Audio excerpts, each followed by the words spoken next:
Hello, honors kiddos. I'm wanted to work through one of the more challenging Bohr mathematics problems that you guys will encounter. This comes from slide 24 in the atomic theory lecture. I'm going to work all the parts of this with you. And there are other examples that are similar in nature to this that you would use the same strategy to solve. All right, what we're looking at here is that if we are given a wavelength of light that we can see with our eyes. So we know that that's a result of an emission of energy.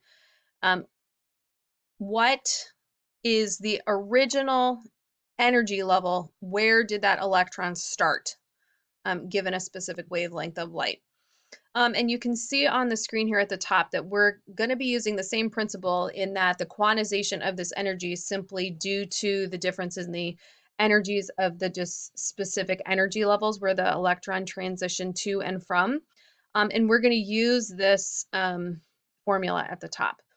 Now, when I am starting with a specific wavelength of light, the first step I need to do is determine the energy of that light using hc over lambda.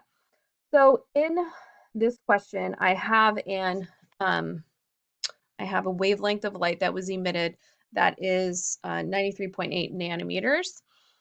So the first part asks me what region of the electromagnetic spectrum is this emission found in. And because I know that the visible spectrum's range is from around 400, maybe a little bit less than 400 to around 700, this is slightly less than that. And it's still going to be in the ultraviolet range. So the first answer here is UV. Now, we're going to kind of come back to that and use our answer for part A to help us figure out part of our givens for part C. So hang on to part A. All right, so the second step here is asking me how much energy is associated with the quanta of this energy. So again, using the energy of one photon or one quantum is equal to hc over lambda. The first thing I have to do is convert my wavelength from nanometers into meters using the conversion 10 to the ninth nanometers every 1 meter.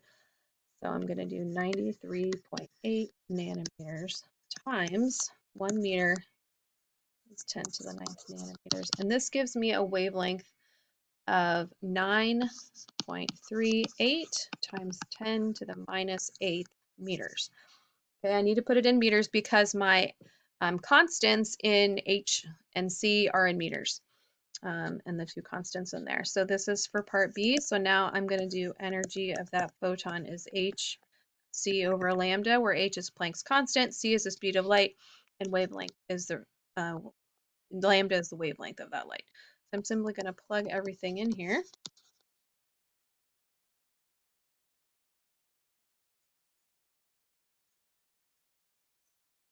All right, and then that's going to come down here. All right, so my meters cancels meters, seconds cancels per seconds, and so my unit of energy is joules. And so this is going to be 2.11919 times 10 to the minus 18 joules. And you can see here that I've left this unrounded.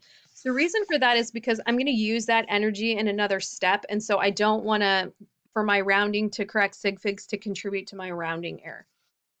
If I were going to ask you to circle your answer, then yes, you would be using this would be 2.12 times 10 to the minus 18 joules. But I'm going to use this unrounded number in my next step. So I'm going to leave it like this. All right. So the next part, C, determines the initial and final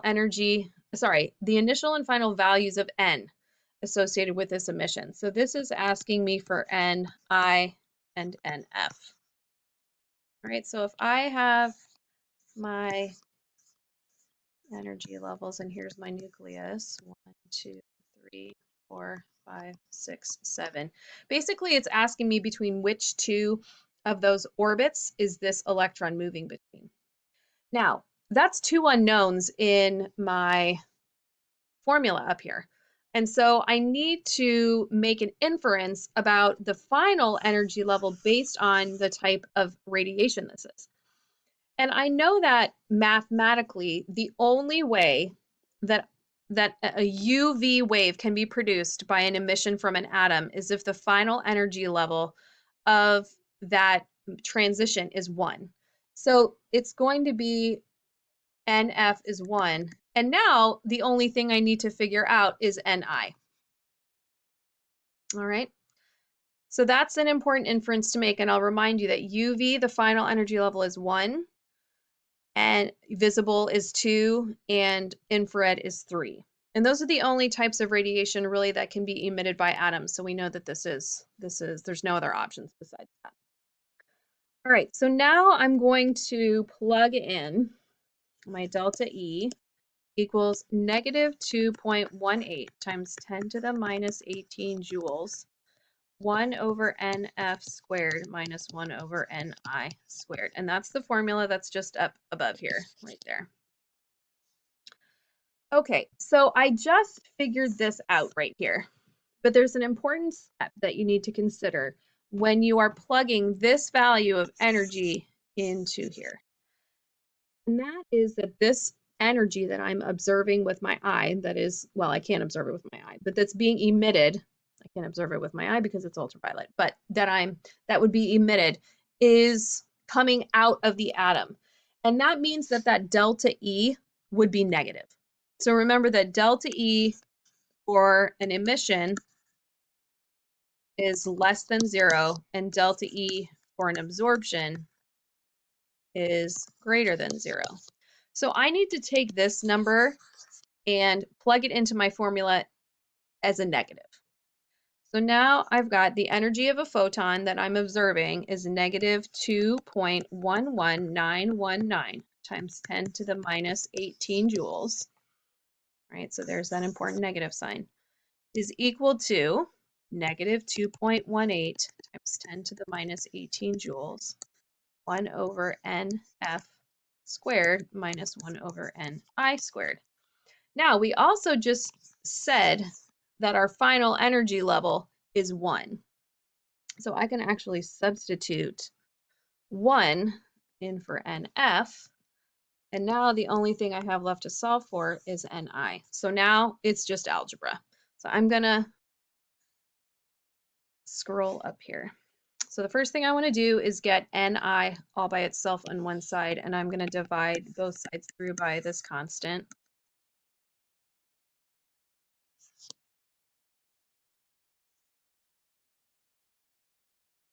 Okay, this gives me a number. So my positive signs or my negative signs cancel. So now I've got 0.9721106, and I rounded that a little bit. And that is equal to 1 over 1 minus 1 over NI squared. Right, so that's 1 over NI squared. So 1 over 1 is simply equal to 1. All right. So now again, I need to continue to work to isolate NI squared. So I'm going to subtract 1 from both sides. And so this should be a number less than 1. And it is negative 0.027894. And that is equal to negative 1 over NI squared. So the important thing to check when you're reaching this stage is that you have 2 negative signs here because you want your final answer to be positive. So if you don't have a negative sign here at this stage when you've got 1 over NI squared, then you made a mistake somewhere. Okay, so this now is going to be positive. And so now, in order to solve for NI squared, I'm going to multiply both sides through by NI squared. And that's going to give me NI squared times 0.027894 is equal to 1. Right, so that cancels. And now I'm going to have divide both sides through by NI squared. No. Sorry. By my number, 0.027894. 0.945.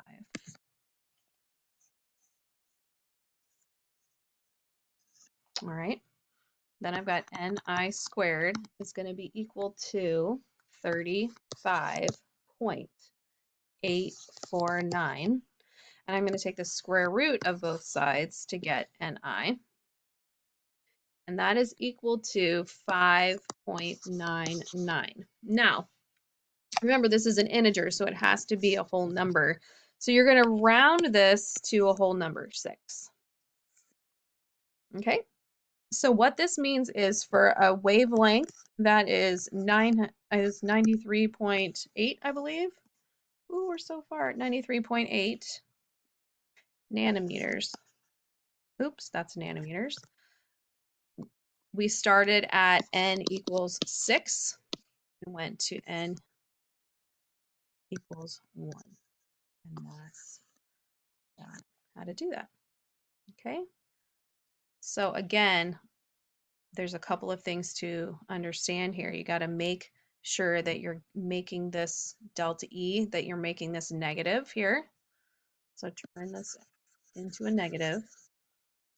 You're going to first divide through by the constant, subtract here, right?